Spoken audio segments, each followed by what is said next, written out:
Le 13 février, le roi Felipe et la reine Laetitia effectuaient une visite officielle de 2 jours au Maroc. Une visite qui confirme le caractère privilégié et stratégique des relations entre les deux pays. Les deux souverains partagent une vision stratégique et une même détermination pour faire de la relation entre les deux pays un exemple de partenariat nord-sud. Un partenariat novateur en faveur de la stabilité et la prospérité dans le bassin méditerranéen. 11 accords de coopération bilatérale ont été signés en présence des rois d'Espagne et du Maroc. Ces conventions entraient à la coopération internationale, à la culture, à la lutte contre la criminalité, au développement énergétique, au transport aérien, au marché des capitaux ou encore le commerce maritime.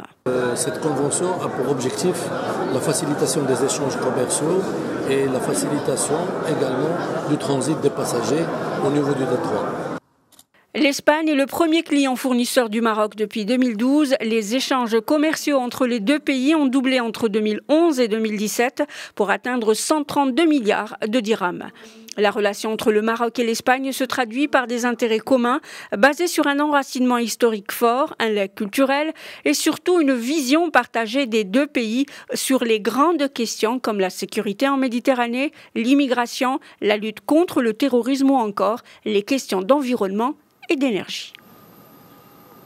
Suivant les traces du pape Jean-Paul II, je viendrai comme pèlerin de la paix et de la fraternité dans un monde qui a tant besoin de ces valeurs. Ce sont là les paroles du pape François 2 jours avant sa visite historique au Maroc.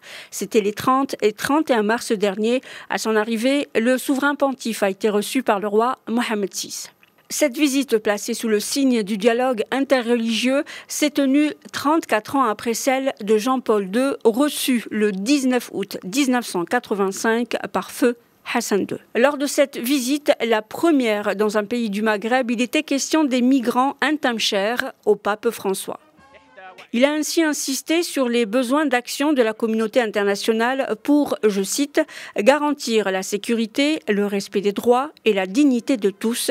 Fin de citation. Après la cérémonie de bienvenue, le souverain pontife s'est entretenu avec le roi Mohammed VI. Sur l'esplanade de la tour Hassan, le roi Mohammed VI a prononcé un discours d'une haute teneur spirituelle. Après la visite du mausolée Mohammed V, le pape François s'est rendu en compagnie du roi Mohammed VI à l'Institut Mohammed VI pour la formation des imams, fer de lance de l'islam modéré prôné par le roi Mohammed VI, commandeur des croyants. C'est la première fois que le pape est accueilli dans un établissement de formation des imams. Pour rappel, le centre de formation accueille près de 1300 étudiants marocains et étrangers venus d'Afrique et d'Europe. Le pape a conclu sa visite officielle au Maroc par une grande messe au stade Moulay Abdullah de Rabat, la plus grande jamais organisée au Maroc, avec quelques 10 000 fidèles.